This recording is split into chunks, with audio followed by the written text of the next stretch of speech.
ఓం మహాగణాధిపతయే నమః. ఓం గురుభ్యో నమః. ఓం శ్రీమాత్రే నమః. అరుణాం కరుణాతరంగితాక్షీం ధృతపాశాంకుశపుష్పబాణచాపాం అనిమాదిభిరావృతాం మయూకైః అహమిత్యేవ విభావయే భవానీం. శ్రీమాత్రే నమః. మనం ఈరోజు దక్షిణాయనం ప్రారంభమై 6 నెలలు ఉంటుంది.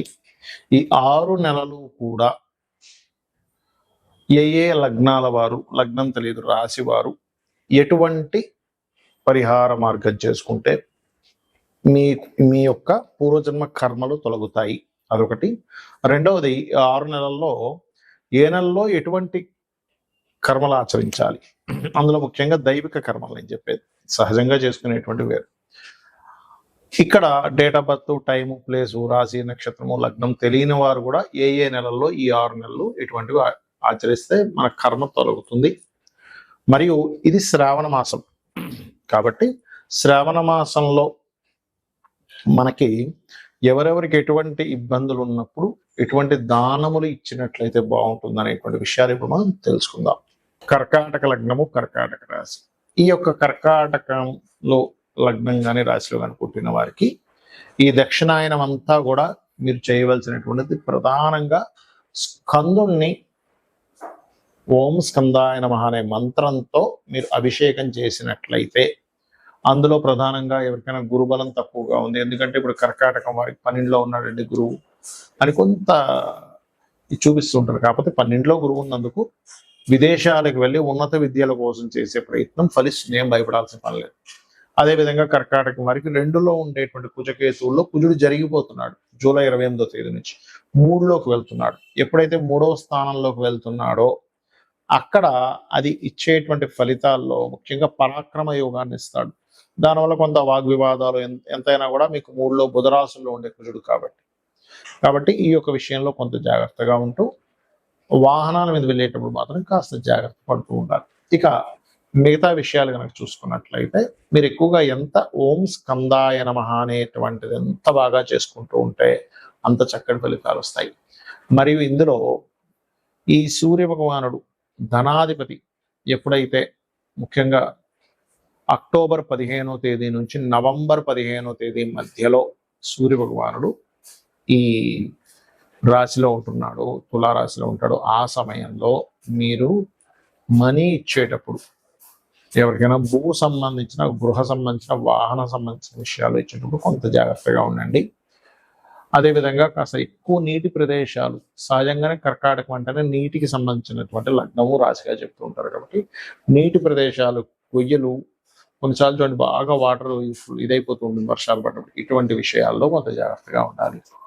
అయితే మీకు నక్షత్రము, రాశి, లగ్నం ఏమీ తెలియకపోయినా కూడా ఏం చేసుకోవాలో చెప్తాను, పూర్తిగా వినండి. ముందుగా ఈ రాసుల్లో సూర్య భగవానుడు ఈ ఉత్తరాయణం అంతా కూడా భూమి నుంచి నీరు ఏదైతే ఉంటుందో గ్రహించి నీరు పలానా ఏవేవైతే తీసుకోవాలో తీసుకొని దక్షిణాయనంలో మొత్తం వదులుతాడు. అందుకే మనకి దక్షిణాయనంలో వర్షాలు పడడం జరుగుతుంది. మరి ఆయన అంత పని చేస్తున్నాడుగా, సూర్య భగవానుడే లేకపోతే పరిస్థితి ఏమిటి, అసలు ప్రపంచమే ఉండదు ఇంకక్కడ. అలాంటప్పుడు ఆయనకి కృతజ్ఞతగా 6 నెలల పాటు 6 విధములైనటువంటివి మనం పాటించాలి. మీది ఏ నక్షత్రమైనా, ఏ లగ్నమైనా, ఏ రాశి అయినా సంబంధం లేదు. మొట్టమొదటిగా మనకి జూలై 14, 15 ఆ తారీఖుల నుంచి ముఖ్యంగా 15, 16 కూడా ఒక్కొక్కసారి సూర్య భగవానుడు మార్పుల వల్ల 15 వేసుకోండి రఫ్గా.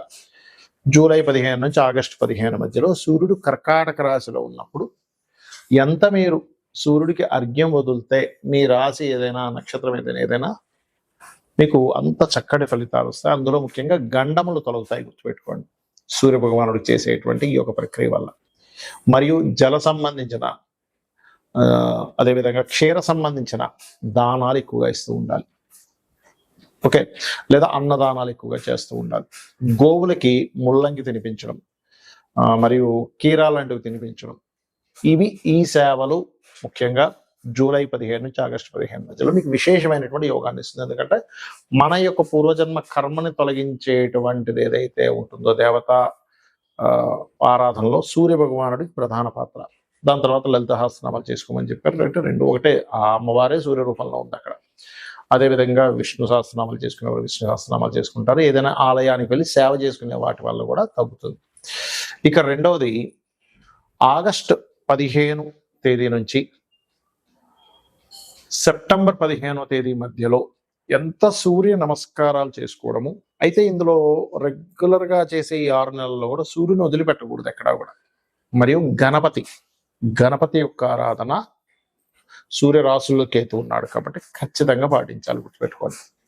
అందులోని ప్రత్యేకంగా ఆగస్టు 15 నుంచి సెప్టెంబర్ 15 మధ్యలో ఎక్కువగా మీరు హోమాది కార్యక్రమాలు, అందులో ముఖ్యంగా సుదర్శన హోమం చేయించుకోవడం చాలా మంచిది. ఇక సెప్టెంబర్ 16వ తేదీ నుంచి అక్టోబర్ 16వ తేదీ మధ్యలో మీరు వీలైనంత మట్టుకు గుర్తుపెట్టుకోండి, దానములు ఇవ్వండి. ఆ దానాలు కూడా మీకు ప్రస్తుతం నడుస్తున్నటువంటి మహాదశ ఏమిటి, అంతర్దశ ఏమిటి, దానికి ఎవరు అంటే ఉదాహరణకి రవి నడుస్తుంది అనుకోండి, రవి మహాదశ అంతర్దశ నడుస్తుంది, గోధుమలు, చంద్రుడైతే బియ్యము, కుజుడైతే కందులు, బుధుడైతే పెసలు, గురువైతే శనగలు, శుక్రుడైతే బొబ్బర్లు అంటే అలసందలు అంటారు, శని అయితే తెల్ల నువ్వులు ఇవ్వచ్చు లేదా నల్ల నువ్వులు తీసుకునే వాళ్ళంటే ఇవ్వచ్చు, రాహు మహాదశ అంతర్దశ నడుస్తుంది అనుకుంటే మినుములు, కేతు అయితే ఉలవలు దానంగా ఇవ్వాలి. ఇది గుర్తుపెట్టుకోండి. మరి అక్టోబర్ 16వ తేదీ నుంచి నవంబర్ 16వ తేదీ వరకు 15-16 వరకు చూసుకుంటే గనక ఈ సమయంలో ఎక్కువగా స్తోత్రములు వింటూ ఉండాలట. అంటే లలిత కావచ్చు, ఏదైనా విష్ణు సహస్రనామాలు కావచ్చు, ఏదైనా శ్రవణం ఎక్కువగా చేస్తూ ఉండాలి. పఠనము, శ్రవణము, లేకపోతే శ్రవణం, లేకపోతే సహస్రనామాలు పఠనం చేయడం, ఇవి ఎంత చేస్తాయి ఈ మాసంలో అంత అద్భుతమైన ఫలితాలు ఉంటాయి. ముఖ్యంగా ఈ మాసంలో చేసే వాటి వల్ల మీ యొక్క కామ్యము నెరవేరుతుంది, గుర్తుపెట్టుకోండి. దీనికంటే ముందు నెలలో చేసిన దానివల్ల రోగ నివారణ అంటే రోగం తగ్గుతుంది, అప్పులు తగ్గుతాయి. దానికంటే ముందు సూర్యుడు కర్కాటక మన సింహరాశిలో ఉన్నప్పుడు అంటే ఆగస్టు 15 నుంచి సెప్టెంబర్ 15 మధ్యలో చేసినప్పుడు రాజయోగం పడుతుందని చెప్తూ ఉంటారు. అలాగే ఇక్కడ మీకు నవంబర్ 15వ తేదీ నుంచి డిసెంబర్ 15 మధ్యలో అంటే ఇది 5వ నెలకు వచ్చేసాం మనం. ఆ సమయంలో కూడా జలతర్పణములు కొంతమంది చూడండి రాత్రిపూట చేస్తూ ఉంటారు. కొన్ని సాధనలు, కొన్ని అమ్మవారి సాధనలు కొన్ని ఉంటాయి, దశమహావిద్యలవి నిగూఢంగా అంటే ఇంకెవ్వరికి సంబంధం లేకుండా కొంతమంది గుహల్లోకి వెళ్ళిపోయి లేకపోతే ఒక రూమ్ లో కూర్చొని నిగూఢంగా అలా సాధన చేస్తుంటారు. అటువంటివి బాగా యోగిస్తాయి. ప్లస్ తర్పణాలు, అందులో పితృతర్పణాలు చేయడం ఇంకా మంచిది. ఈ ప్రతి నెల అమావాస్యకి వీలున్నప్పుడల్లా నిత్య తర్పణాలు కూడా చేసుకోవచ్చు. ఇక్కడ ఇంకా ఎక్కువగా బాగా యోగిస్తుంది. అలాగే డిసెంబర్ 14 నుంచి జనవరి 14-15వ తేదీ వరకు కూడా ఇక్కడ ఎక్కువగా హోమాలు ఎక్కువగా చేస్తూ ఉండాలి, గోసేవ ఎక్కువగా చేస్తూ ఉండాలి. వీలైతే మీరు హోమంలో కూర్చోలేకపోతే కనీసం హోమం జరిగే దగ్గర నెయ్యిని దానంగా ఇవ్వండి. అక్కడ అంటే నెయ్యిని మీరు ఏదో దానం ఇస్తున్నారని ఫీల్ అవ్వకుండా, నాకు ఈ భగవంతుడు ఈ యొక్క అవకాశాన్ని ఇచ్చాడు అనేటువంటి భావనతో ఇవ్వండి. ఇక శ్రావణ మాసంలో శ్రావణ శుక్రవారాలు, సోమవారాలు, శనివారాలు, మంగళవారాలు ఉంటాయి. కుజదోషం ఉన్నటువంటి వారు శ్రావణ మంగళవారాలు చేసినట్లయితే ముఖ్యంగా స్త్రీలకి ఆ యొక్క దోషము తగ్గుతుంది. వివాహం అవ్వట్లేదు, కుజదోషం వల్లే అవ్వట్లేదు అంటే వేరేవి కూడా చూసుకోవాలి. శుక్రవారాలు చేసేటువంటి వారికి ప్రధానంగా ఇక్కడ మరొక విషయం ఏంటంటే, ఇక్కడ చాలా మంది ఈసారి ఏంటండి 3వ వారం చేసుకోవాలట అంటే పౌర్ణమికి దగ్గరగా ఉండేటువంటి వారాన్ని చేసుకోవాలి. అది అందుకని 3వ వారం వచ్చింది ఈసారి. దానివల్ల లక్ష్మీ ప్రాప్తి, శ్రావణ సోమవారాల వల్ల మానసిక ప్రశాంతత లభిస్తుంది. కొంతమంది శ్రావణ శనివారాలు కూడా చేస్తారు, దానివల్ల శని దోషాలు తగ్గుతాయనేటువంటి ప్రతీక. అయితే ఇవి మీరు భక్తి శ్రద్ధలతో, భక్తి శ్రద్ధ భావన నిరంతరం చేయడం, ఉన్నారనేటువంటి భావనతో చేయడం చాలా ముఖ్యం. చాలా మంది ఉంటారు ఏమంటే చాలా పూజలు చేస్తున్నాం, చాలా యజ్ఞాలు చేస్తున్నాం, చాలా హోమాలు చేస్తున్నాం, చాలా దానాలు చేస్తున్నాం, ఏమీ అవ్వట్లేదు, మీరు ఏమీ అవ్వట్లేదు అని మనసు ఎప్పుడైతే మననం చేస్తూ ఉంటారో, మననాత్రాయతే ఇది మంత్ర అంటే మనం ఏదైతే మననం చేస్తామో అది మంత్రంగా పనిచేస్తుంది. కాబట్టి కృతజ్ఞతా భావనతో చేయండి, అన్ని విధాలా బాగుంటుంది. ఆ లలితాంబిక అమ్మవారి యొక్క అనుగ్రహం కూడా మీకు కలగాలి మనస్ఫూర్తి కోరుకుంటూ శ్రీమాత్రే నమః.